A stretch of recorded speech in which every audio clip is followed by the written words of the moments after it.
मित्रों नमस्कार, स्वागत है आपका हिमालय टीवी यूट्यूब चैनल में। मैं हूं सच्चिदानंद मिश्र। मित्रों, भ्रष्टाचार ही भ्रष्टाचार का देश। जहां हर क्षेत्र में जाइए तो एक न एक घपला आपको मिल जाएगा। हर जगह घोटाला। अब ऐसे ही घोटालों के बीच अभी मैं आज जो व्याख्या करने जा रहा हूं वह एक महा घोटाला की चर्चा करने जा रहा हूं। हमारे हिमालय में ही इस बार एक रिपोर्ट प्रकाशित हुई है। हमारे लीलानाथ गौतम ने रिपोर्ट लिखा है और मैं उसी रिपोर्ट को आगे रख रहा हूं। आखिर क्या है घोटाला और क्या यह महा घोटाला कहा जा रहा है? कुछ दिन पहले एक चर्चा हुई थी। उस चर्चा में ललिता निवास की चर्चा हुई थी। ललिता निवास में जो जमीन, सरकारी जमीन को कुछ व्यक्ति के नाम पर कर दिया गया था और इस पर बहुत सारे विवाद हुए और इसमें कई मंत्री, पूर्व प्रधानमंत्री को फंसने की नौबत आई, लेकिन वह थामथुम अभी हो गया है। और उसके बाद एक कांड आया है सामने, उसको महा घोटाला कहा जा रहा है। अब ये ललिता निवास से भी बहुत बड़ा घोटाला का कांड कहा गया है। जो हमारे ये लीलानाथ गौतम ने इसमें प्रकाशित किया है, मैं उसी के अनुसार आपको बता रहा हूं कि आज बलुआटार जमीन घोटाला कांड को भी मात देने वाला दूसरा कांड जो आया है उसका नाम है गिरिबंधु टी एस्टेट घोटाला कांड। गिरिबंधु टी एस्टेट के नाम पंजीकृत 51 बिघा जमीन घोटाला संबंधी विषय को लेकर आज पूर्व प्रधानमंत्री केपी शर्मा ओली को कटघरे में खड़ा किया जा रहा है। अब आइए इस प्रकरण की कुछ मैं चर्चा करता हूं। इस प्रकरण में मुख्य दोषी एमएलए अध्यक्ष तथा पूर्व प्रधानमंत्री केपी शर्मा ओली को माना जा रहा है। यह हालांकि यह प्रमाणित सत्य नहीं है जो कि लीलानाथ गौतम इसमें लिखे हुए हैं, लेकिन कुछ तथ्यों से पता चलता है कि गिरिबंधु टी एस्टेट कांड में नीतिगत भ्रष्टाचार, पूर्व प्रधानमंत्री से लेकर कई मंत्री और सचिवों की सहभागिता है। अब ये गिरिबंधु टी एस्टेट घोटाला कांड तो काफ़ी दिनों से चल रहा है, लेकिन पिछले दिनों जो चर्चा में आई है इसका मुख्य कारण क्या है कि काठमांडू के चर्चित मेयर, जिनको कि जन समर्थन भी प्राप्त है, यानी कि मेयर बालेन द्वारा इसको बहुत जोर शोर से उठाया जा रहा है और बालेन शाह ने इस बहस को इस तरह जनता के बीच में ला दिया है कि हर जगह अभी गिरिबंधु टी एस्टेट का चर्चा चल रहा है। अब गिरिबंधु टी एस्टेट के नाम में पंजीकृत जमीन को व्यक्ति के नाम में पंजीकृत कराने के लिए भूमिका निर्वाह करने वाले 1 से 1 व्यक्ति और संस्था का नाम बालेन शाह ने सार्वजनिक कर दिया है। यह बहुत ही सनसनीखेज न्यूज है जिसमें कि पूर्व प्रधानमंत्री केपी शर्मा ओली को दोषी करार किया जा रहा है। अब ये कांड है आपको कि पिछले दिनों न्यू रोड में एक फुटपाथ निर्माण का कार्य नगरपालिका द्वारा हो रहा था, लेकिन उसमें क्या हुआ कि इसी की वजह से ओली साहब और ओली साहब जो सत्ताधारी सरकार में हैं और उनके कार्यकर्ता और एमएलए के कार्यकर्ता बहुत ही ज़्यादा आक्रामक हो गए हैं बालेन शाह पर। और ये न्यू रोड का कांड था। न्यू रोड में ये लोग बालेन द्वारा किया जा रहा काम को रोक कर और जबरदस्ती हस्तक्षेप करके रोक दिया गया। मैं अब उस पर आगे बताता हूँ कि बालेन शाह ने अपने सामाजिक संजाल के जरिए, फेसबुक के जरिए और इस केस को उठाया है और उसने कहा है कि गिरी बंधु टी एस्टेट प्रकरण में 10,000 करोड़ का घोटाला हुआ है। घोटाला को छिपाने के लिए नेपाली कम्युनिस्ट पार्टी एमाले जो है संपूर्ण शक्ति का दुरुपयोग कर रही है। ये बालेन का आरोप है। महानगर पालिका के विरुद्ध में पूरा केपी शर्मा ओली अपनी शक्ति का प्रदर्शन कर रहे हैं। अब इसमें आगे सिर्फ मेयर बालेन ही नहीं, प्रमुख प्रतिपक्षी दल नेपाली कांग्रेस ने भी इस विषय को लेकर बहस किया है। गिरी बंधु टी एस्टेट की बात आती है तो एमाले अध्यक्ष पूर्व प्रधानमंत्री केपी शर्मा ओली काफी घबरा जाते हैं, जबकि वो अपने को निर्दोष साबित कर रहे हैं। लेकिन तब भी अगर कोई गिरी बंधु टी एस्टेट का नाम लेता है कि ये छटपटाने लगते हैं। यानी कि माना जाए तो गिरी बंधु tea estate KP Sharma Oli के लिए सिर दर्द बना हुआ है।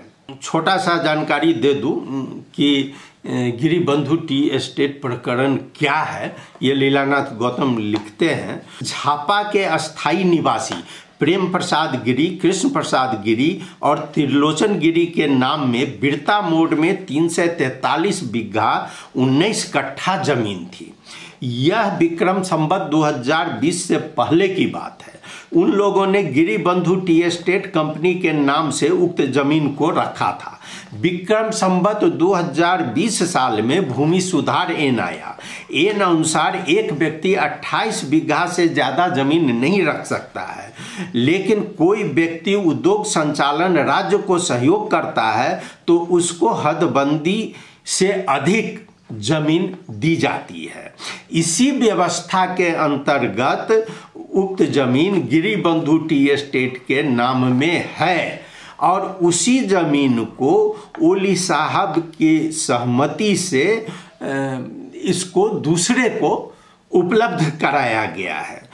अब उस जमीन की कीमत जो है सो अभी आकर बहुत ज़्यादा हो गई है, इसलिए यह अब कानूनी रूप से या भ्रष्टाचारी रूप से देखा जा रहा है और इसका बाहर जनता में केपी शर्मा ओली के प्रधानमंत्रित्व काल में ही यह किया गया है, इसलिए ओली के सरदर्द का विषय यह बना हुआ है। बताया जाता है कि ये नीतिगत भ्रष्टाचार, यहाँ अरबों मूल्य की जमीन गिरी बंधु टी एस्टेट को बंजर जमीन के साथ सट्टा पट्टा करने का नियत छिपा है। यही नियत के साथ ओली नेतृत्व सरकार ने कानून संशोधन किया है। वैसे तो कानून संसद से पास हुआ है, संसद से पास करते वक्त कई सांसद को इसकी भनक तक नहीं थी, लेकिन उसी समय नेपाली कांग्रेस के कुछ सांसद, एक राधेश्याम अधिकारी जी की बात आ रही है, मैं उनकी भी चर्चा करूंगा। अभी मैं आपको आज का कांतिपुर की बात कर रहा हूं। ये तो लीलानाथ गौतम का हमारा रिपोर्ट हिमालय में है, लेकिन आज का कांतिपुर ने फ्रंट पेज में लिखा है उसका हदबंदी माथी को जग्गा सट्टा पट्टा मात्र हुई ना। अब उनका मानना है कि देखिए, कांतिपुर की भाषा मैं बता रहा हूँ, गिरी बंधु टी एस्टेट व अन्य कुनै कंपनी ले भोग चलन गरे को हदबंदी बंदा बड़ी को जग्गा बिक्री नहीं गर्न दिने प्रबंध सहित को विधेयक संसद पुगे पनि छलफल में आएको छैन। ये संसद में जो चला गया है उसको अब छलफल करने में, उस पर विचार विमर्श करने के लिए नहीं लाया जा रहा है। अब नहीं लाया जा रहा है चूंकि वहां पर विरोध होगा, तो इसीलिए आज यह फ्रंट लाइन में कांतिपुर लिख रहा है कि गिरी बंधु टी एस्टेट को जग्गा सट्टा पट्टा गर्न दिने केपी शर्मा ओली नेतृत्व को सरकार को निर्णय र त्यसलाई खारेज गर्ने सर्वोच्च अदालतको फैसलामाथि नै सांसदहरू आरोप प्रत्यारोपमा व्यस्त छन्। जबकि यसपटक हदबन्दी माथिको जग्गा बिक्री गर्न छुट दिने गरी अध्यादेशबाट कानून संशोधन भइसकेको छ। यह कानून अपने हिसाब से बना लिया गया है, लेकिन उसको डर से नहीं लाया जा रहा है संसद में, जो वहाँ पर वाद विवाद होगा। अब इसी में कांतिपुर लिखता है आगे, प्रतिपक्ष कांग्रेस सहित विपक्षी दल ने गिरिबंधु टी एस्टेट में तत्कालीन प्रधानमंत्री ओलीले नीतिगत भ्रष्टाचार गरेको भन्दै सडकदेखि सदनसम्म बोल्ने गरेका छन्। अब यही बात है कि विपक्षी द्वारा पूरा अब रोड पर भी और संसद भवन में भी ओली को दोषी करारा जा रहा है, और यही बात ओली को पच नहीं रहा है। और इसी पर ओली साहब कल भक्तपुर में एक कार्यक्रम हुआ, उस कार्यक्रम में बहुत ही बौखलाकर विपक्षी पर उन्होंने आरोप लगा दिया। उन्हीं के शब्दों में मैं बता रहा हूं कि ओली साहब जो बोले हैं कार्यक्रम में कांग्रेस के लिए कि कांग्रेस ले गिरिबंधु टी एस्टेट लाई लिएर स्याल हुइया, यह नेपाली शब्द है जो स्याल हुइया मचाएका छन्। उन्होंने उल्टा आरोप लगा रहे हैं कि जबकि कांग्रेस के टाइम में ही 51 बीघा और 19 बीघा जमीन गया हुआ था, लेकिन वो कितना भी कह रहे हैं, लेकिन वो बात अभी रोड पर आ नहीं रही है। और ये बात जो घूम फिर कर फिर ओली जी पर ही आ रही है। कांतिपुर के अनुसार ही ओली नेतृत्व को तत्कालीन सरकार ने 2078 वैशाख 13 में झापा को बिरता मोड़ स्थित गिरिबंधु टी एस्टेट को 343 रोपनी भन्दा बढी जग्गा 60 फेर गरेर व्यापारिक प्रयोजनमा लगाउन दिने गरी निर्णय गरेको छ। देखिए ये बहुत बड़ी बात है। इसमें 347 रोपनी भन्दा रोपनी है बड़ी जगह, बड़े बहुत उससे भी ज़्यादा ज़मीन ओली साहब के मार्फत जो है सो ये सट्टा पट्टा हुआ है, जो कि ये नीतिगत भ्रष्टाचार कहा जा रहा है। इसमें अरबों का घपला हुआ है माना जाता है। लेकिन आखिर इस निर्णय का विरोध क्यों नहीं हो रहा है? तो आइए दो तीन ठो सांसद इसमें पहले भी बोले हैं। जैसे ओली नेतृत्व सरकार ले भूमि संबंधी एन संशोधन करने विधेयक अघि बढ़ाउँदा पूर्व सांसद एवं कानूनविद राधे श्याम अधिकारी ले राष्ट्रीय सभा में, उस समय राधे श्याम अधिकारी थे तो उस संशोधन प्रस्ताव ही दर्ता कराए थे, और कहते हैं कि त्यति बेले मैले भूमि संबंधी विधेयक नीतिगत भ्रष्टाचार गर्ने गरी ल्याइएको छ भनेर आवाज उठाएको हूँ। अब इनका मानना है, इनका कहना है कि जो देखिए सो हम तो बहुत जबरदस्त आवाज उठाए थे राधे श्याम अधिकारी जी, लेकिन वहां तो बहुमत का चलता है, एक व्यक्ति का नहीं चलता है। और बहुमत जिसका है वो जबरदस्ती, नेपाली में पेले रजाने शब्द का उन्होंने यूज किया है कि बहुमत से जबरदस्ती उसको ये निकाल दिया गया, और वो जो है सो हम लोग वहां पर कुछ नहीं कर पाए। और जब एक बार वो पारित हो जाता है तो संसद का नियम बन जाता है, तो वो उस पर इसके बाद पूर्व सभामुख अग्नि सापकोटा भी कह रहे हैं कि विधेयक प्रति सांसदहरू को व्यापक अध्ययन र अनुसंधान आवश्यक पर्ने बताउँछन्। ये पूर्व सभामुख हैं, वो भी बता रहे हैं कि अधिकांश सांसदहरू प्रस्तुत विधेयक में गहन अध्ययन अनुसंधान करने कमी देखिन्छ। इन्होंने भी स्पष्ट कहा है कि इसमें सांसदों की भी कमजोरी है, चूंकि वो अध्ययन करके नहीं आते हैं। अध्ययन करके नहीं आते हैं, जो पेश हुआ बस उसमें हो करके वो पास कर देते हैं।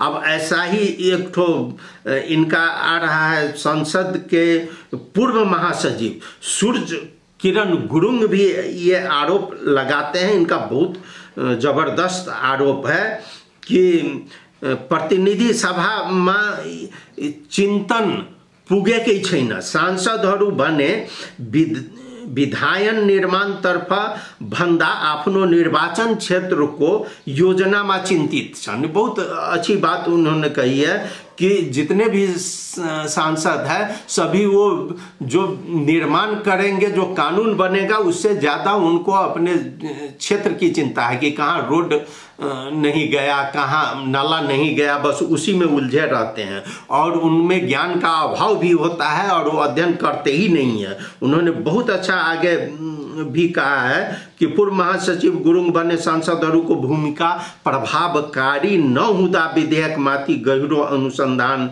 र अध्ययन नहुने तथा त्यसले कानुन निर्माणमा स्वार्थ समूह हावी हुँदा आएकाले नीतिगत भ्रष्टाचार मौलाने गरेको छ। इन्होंने स्पष्ट कह दिया है कि इसमें संसद की भी बहुत बड़ी कमजोरी है। आगे लिखना है कि 48 साल को निर्वाचनबाट आएका सांसदहरू जो 48 साल के बाद जो आए हैं उनमें अध्ययन की बिल्कुल ही कमी है और उससे पहले जो सांसद आते थे वो कुछ पढ़ लिख के आते थे वहाँ पर, जो कि विचार करते हर एक विधेयक पर बोलते थे। लेकिन अभी जो उसके बाद जो आ रहे हैं वो संसद अभी संसद में सांसद लोग उनमें अध्ययन की कमी देखी जा रही है, जो जिसके कारण बहुत ही कमजोर कानून बन रहा है और यही कारण है नीतिगत भ्रष्टाचार का और जिसके कारण केपी शर्मा ओली इसमें फंस रहे हैं। अब हमारे लीलानाथ गौतम जी के अंतिम निष्कर्ष है कि ओली की बौखलाहट। सर्वोच्च अदालत द्वारा जारी आदेश अनुसार उक्त जमीन सरकार की है, जो जमीन इन्होंने दे दिया है सरकार के नाम में होना चाहिए। अदालती आदेश प्रमुख प्रतिपक्षी दल और मेयर बालेन शाह की ओर से शुरू बहस से ओली घबराने लगे हैं। इसी का परिणाम है ओली की बौखलाहट, जो ज्येष्ठ 21 गते एक मीडिया के रूप में देखने को मिला, जहां ओली प्रश्न करने वाले पत्रकार से ही रुष्ट होते हैं और प्रश्न करने वालों पर ही आक्रामक होते हैं। तो मित्रों, मैंने एक नीतिगत भ्रष्टाचार का यह उदाहरण पेश किया। आपको कैसा लगा आप जरूर हमें अपनी प्रतिक्रिया उपलब्ध करावें। आपने सुना, बहुत बहुत धन्यवाद। नमस्कार।